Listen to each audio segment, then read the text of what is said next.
আলাইকুম। শীতের সংবাদ নিয়ে আমি হাজির হলাম আপনাদের কুতকুতি ভাবি। প্রথমেই রয়েছে বিবাহিত পুরুষদের জন্য সরকারের পক্ষ থেকে সতর্ক বার্তা। অতিরিক্ত ঠান্ডা তীব্রতার কারণে ঘরের বউকে সকাল 10টার আগে ঘুম থেকে জাগানো যাবে না।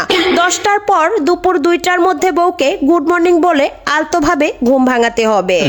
এর আগে যদি কম্বল টানাটানি করে বা পানি ঢেলে বউয়ের ঘুম ভাঙানোর চেষ্টা করা হয়, সন্ত্রাসী স্বামী হিসেবে মামলা দায়ের হবে। এবার দ্বিতীয় সতর্ক বার্তা, বউয়ের কম্বলের ভিতরে ঢুকে যখন তখন অহেতুক নড়াচড়া করা যাবে না, তাহলে শারীরিক টর্চারের মামলা দায়ের করা হবে।